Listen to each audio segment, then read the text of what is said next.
Como eu tenho um hábito de dizer bom dia, boa tarde, boa noite, boa madrugada, não sei em que momento você vai estar assistindo esse vídeo, mas já seja bem-vindo, seja bem-vinda. E hoje nós iremos falar sobre uma experiência que está relacionada com a ideia de crescimento populacional. Imagina que você tem uma população que vem crescendo vertiginosamente, uma população que tem tudo, que consegue tudo, que se alimenta com tudo, que ocupa todos os espaços e que de uma hora para outra essa população some, apaga, deixa de existir. O que é isso? Como é que isso pode acontecer? Hoje, a população mundial ela já conta com quase 8 bilhões de pessoas, somos 7,3 bilhões de habitantes do planeta, onde consumimos tudo, onde realizamos tudo o que é possível nele. Extraímos os seus recursos naturais como nunca a humanidade extraiu, nos aproveitamos e nos apropriamos de todos os recursos que existem nela, nessa área, nesse planeta, nessa Gaia, como era chamada no passado. E essa conta um dia ela volta para a gente. Então, a gente tem que ter um cuidado muito grande em preservar o meio, em como relacionar-se com o meio e como essa sociedade também se relaciona. Só que isso já foi pensado. Isso foi pensado lá na década de 1940, final da década de 1940, nos Estados Unidos, por um etólogo, por um psicólogo. Esse cara, ele se preocupou em analisar como o crescimento da população, como essa população que recebia todas as possibilidades de espaço, de tempo no mundo, poderia vir a se desenvolver. Mas vamos organizar as ideias, vamos deixar claro o que é que acontece aí. O ano era 1947. Então, imagina que você é um cientista, que você está estudando o conceito e as demandas populacionais do planeta, como essa população se comporta, como ela cresce, sabendo que ela está crescendo de forma vertiginosa, tá? Só que esse crescimento, lógico, ele não acontece por igual, ele vai acontecer em algumas partes do planeta. Então, se ela não acontece de forma igualitária, ela acontece de forma secundária em algumas partes, se ela acontece de forma específica em determinados locais, então vamos determinar que esses locais onde o crescimento acontece de forma rápida são as áreas urbanas. Esse crescimento das áreas urbanas de maneira inesperada, nós podemos chamar de densidade demográfica, que nada mais é do que o crescimento de uma população bem específica, o crescimento relativo dessa população. Se esse crescimento fosse no todo, se acontecesse num país todo, por exemplo, nós estaríamos falando de crescimento absoluto. Mas, como a gente separou apenas a população urbana de uma região, então vamos chamar uma determinada região de crescimento relativo ou densidade demográfica. Bom, quem é esse etólogo, quem é esse psicólogo que criou essa ideia, que teve essa brilhante ideia de analisar uma população específica para avaliar como esse crescimento se daria? O nome dele é John Carroll, tá? O senhor John Carroll, ele tinha uma preocupação em especial por analisar quais eram os comportamentos que essa população iria desenvolver. Vejam bem, não é simplesmente a preocupação pela falta do recurso natural, alimento, água, não era simplesmente a preocupação por cuidar de um espaço, por demarcar um espaço, não. É uma preocupação geral, social, como essas sociedades iriam se relacionar. Esse experimento, ele ficou conhecido num primeiro momento como a utopia dos ratos. Posteriormente, a gente vai chamar ele de universo 25. A ideia básica era você pegar um grupo específico de ratos, analisar de forma comportamental essa relação, como esse crescimento ele se daria, qual seria a estrutura psicopatológica dessa população numa área urbana, numa área reservada, já organizada, com possibilidades existentes. Que possibilidades são essas? Moradia, alimentação, água em abundância, segurança. Se tivesse tudo isso e a sociedade se mantivesse bem, ótimo, o experimento ele apresentaria uma avaliação. Contudo, num caminhar muito rápido, sendo tudo dado, sendo tudo apresentado para essa população, notou-se que essa população começou a ter um comportamento tóxico.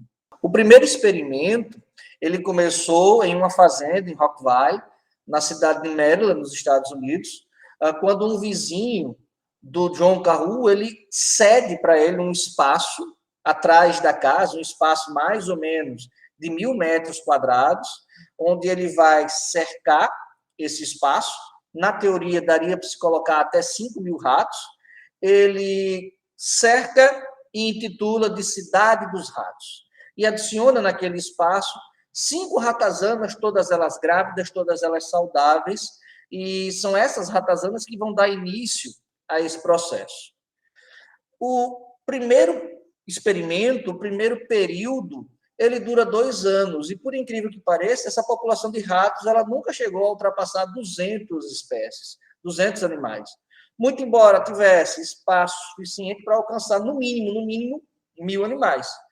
Ele ficou questionando o porquê disso, e ele ficou intrigado com isso, e repetiu esse experimento 23 vezes. Então, a gente tem, durante 2 anos, um total de 24 tentativas para entender por que que essa população não alcançava o número mínimo de 1.000. Bom, o cara pensou, devem ser os perigos naturais do ambiente ali, naquela fazenda. Existia uma floresta por trás, então predadores naturais poderiam matar os ratos. A gente está falando aí de cobras, a gente está falando de pequenos mamíferos que vão devorar ratos, a gente vai estar falando aí de aves de rapina que podem caçar esses animais. Ele resolve, então, em 1954, assim que recebe a proposta de trabalhar no Instituto, no Laboratório de Psicologia do Instituto Nacional de Saúde Mental, ele resolve fazer pela 25ª vez essa experiência. Só que dessa vez com um detalhe importante. Ele vai estar num ambiente seguro, ele vai estar num ambiente agora cercado, num ambiente controlado, livre de predadores, um ambiente limpo, esterilizado, com pouca margem para o surgimento de doenças, com água, com comida, com abrigo suficiente. Esse projeto ele foi intitulado, como eu já falei, de Utopia dos Ratos, justamente porque esses roedores eles não vão ter predadores, eles não vão ter dificuldade para encontrar alimentos. Se a gente imagina uma utopia humana, essa estrutura social ela jamais vai ser alcançada pelos seres humanos. Nós nunca vamos conseguir ter para toda a sociedade humana alimentos, água, moradia, estabilidade. Por isso, utopia. Porque por mais que nós lutemos para dar uma igualdade para todo mundo, sempre vão existir processos desiguais no crescimento da população. Tá? Ainda em meados da década de 50, foi intitulado o nome Universo 25. A ideia proposta por Carroll é avaliar o efeito da densidade populacional sobre alguns padrões de comportamentos observados entre os ratos. Por isso, ele construiu um tanque de quase 3 metros quadrados, com 1,5 metro de altura, com uma temperatura ambiente na casa dos 20 graus, equipado com 256 abrigos, 16 canaletas que separavam esses abrigos, como eu já falei, com todos os cuidados e todas as propostas de preservação do meio. Esse experimento ele foi fotografado, ele foi filmado, ele foi analisado. É um ambiente que iria caber um total máximo de 2.000, 2.200 animais ao longo desse crescimento. O experimento ele começou com 4 pares de camundongos saudáveis que foram soltos para dar início a essa sociedade utópica. Bom, no começo deu certo. Nos primeiros 104 dias, que foram intitulados, identificados como fase de estrutura, os camundongos, eles começaram a se organizar, eles iniciaram os seus ninhos, definiram os seus papéis sociais dentro daquele grupo, tá? Se a gente faz um comparativo, minha gente, com a estrutura da sociedade humana, a gente vai ver que até o período pré-revolução industrial, a gente vai encontrar uma sociedade que está crescendo, que está se desenvolvendo, que está organizando a sua estrutura, definindo os seus papéis sociais, definindo quem faz o que dentro dessa estrutura social, mas que não consegue crescer tanto. Tanto é assim, me desculpem falar desta forma, que até o período da Revolução Industrial, da primeira grande revolução, a população não tinha ultrapassado ainda 450 milhões de habitantes. Posteriormente à primeira Revolução Industrial, esse número ele atinge a marca de 1 bilhão de habitantes. E é justamente nessa segunda etapa, que a gente vai chamar de fase de exploração, quando os ratos começaram a se reproduzir a uma taxa muito alta, em média, a cada 55 dias, a população de ratos dobrava de tamanho. É justamente essa fase que a gente volta ao paralelo já no período da Revolução Industrial, em adiantado desenvolvimento. A população urbana começa a crescer, começa a necessitar cada vez mais de pessoas para que se trabalhem no ambiente industrial, e a gente vai ter o surgimento de uma região urbana enorme, enquanto que o espaço rural ele começa a perder pessoas. Aqui no Brasil, a gente vai chamar isso de êxodo rural, certo? Só que esse crescimento exagerado e rápido, a cada 55 dias, ele não dura muito tempo. E logo chega ao que nós chamamos de fase de estagnação. Detalhe importante. O processo proposto por John Carroll, ele não tem, a partir desse momento, paralelo com a sociedade humana. Nós ainda não atingimos essa ideia de estagnação e não chegamos ainda a uma quarta fase, que é a quarta fase proposta pelo autor, que é a fase final, que é a morte da população. Então, vamos lá. O que é que acontece? Certos ratos, chamados pelos pesquisadores de dominantes, eles começam a controlar todo o território, limitando, delimitando onde os outros indivíduos poderiam passar. Eles meio que criam uma tirania. Tá?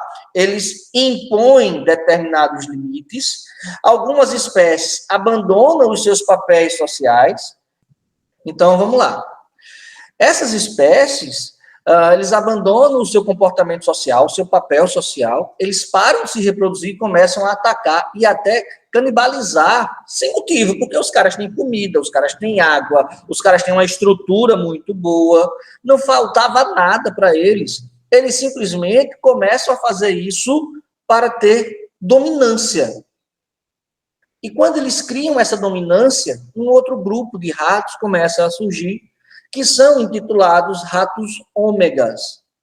Tímidos, eles perdiam o interesse em atrair fêmeas, ou eles não conseguiam atrair as fêmeas. Eles começam a se isolar quase que completamente.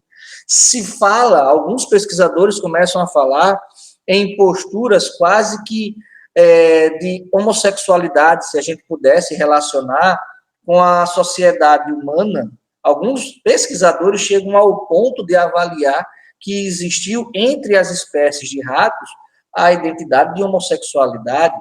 Os constantes ataques que esses dominantes geraram, eles acabaram produzindo nas fêmeas um comportamento agressivo. Então, imagina, os dominantes, eles atacam, eles criam uma nova espécie de ratos, que são os ratos ômegas, e eles fazem com que as fêmeas se tornem extremamente agressivas, ao ponto de atacar para defender a sua cria, tá? E num processo posterior, a própria fêmea começa a atacar os seus filhotes. Então, você tem uma sociedade que perdeu completamente a estrutura social. Temos dois grupos dominantes agora. Aqueles primeiros ratos que ocupam o território, que habitam o território e não permitem que outros indivíduos circulem neles. As fêmeas, que foram, ao longo desse tempo, se tornando cada vez mais agressivas, cada vez mais estressadas por toda a violência que elas sofreram.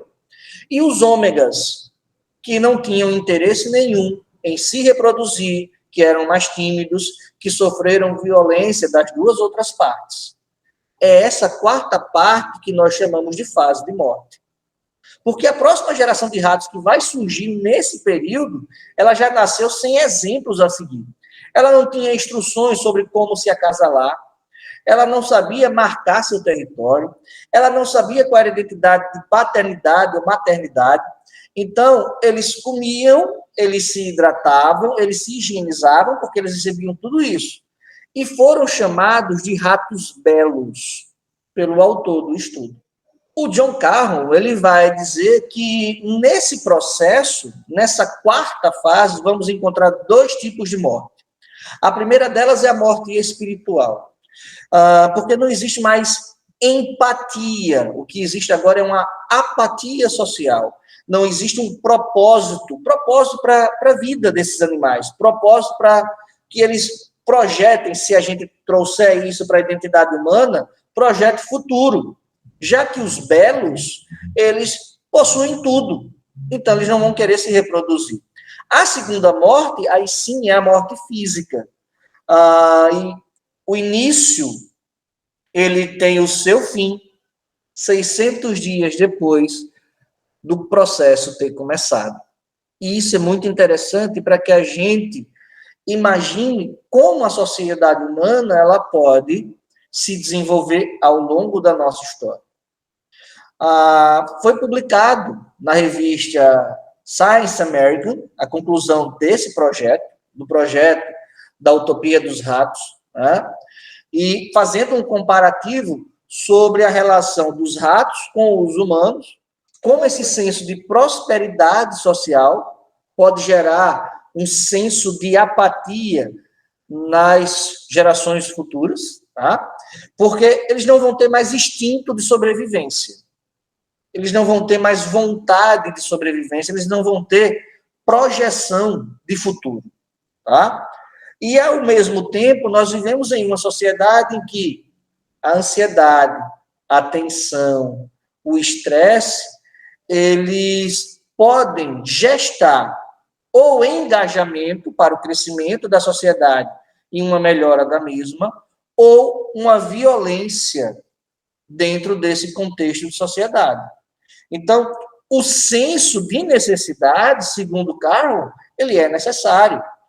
Para uma sociedade sobreviver, essa sociedade tem que enxergar um motivo para crescer, um motivo para viver. Quando a sociedade tem tudo, quando ela atinge o seu ápice, água, moradia, alimento, essa sociedade perde o significado de vida, porque ela já atingiu todos os seus propósitos. Na década de 70, mais especificamente em 1972, essa ideia do universo 25, da utopia dos ratos, ela começou a apavorar as pessoas nos Estados Unidos, porque a gente vai ter, nesse período, lá nos Estados Unidos, um aumento no índice de violência nos grandes centros urbanos. Os homicídios, eles alcançaram mais de 135%. É bom recordar que quando a gente vai conhecer a cidade de Nova York, o histórico da cidade de Nova York, a gente vê que a sociedade ela passa por um processo de violência muito grande. As áreas de gueto são áreas extremamente violentas, ocupadas por grupos marginalizados pela sociedade, grupos latinos, grupos negros, e a prefeitura e o governo endurece dentro dessa sociedade, a tolerância zero aparece a partir daí, e a partir da tolerância zero, qualquer crime, ele é tratado como ápice de violência, e as pessoas vão presas. Lembrando, a maioria das pessoas que vão presas nessa Nova York das décadas de 70, 80 e 90 são negros, latinos ou imigrantes de outros povos. Então, a tolerância zero serviu especificamente para um grupo muito delimitado. Não foi para todo mundo, tá? A experiência do universo 25 fala muito sobre a nossa sociedade. E a gente tem que deixar uma pergunta. Qual é a sociedade que eu quero? E o mais importante, qual é o meu propósito nos dias de hoje? O que é que eu espero para o meu futuro? Galera, um forte abraço, um beijo no cabeção de vocês e até a próxima. Fui!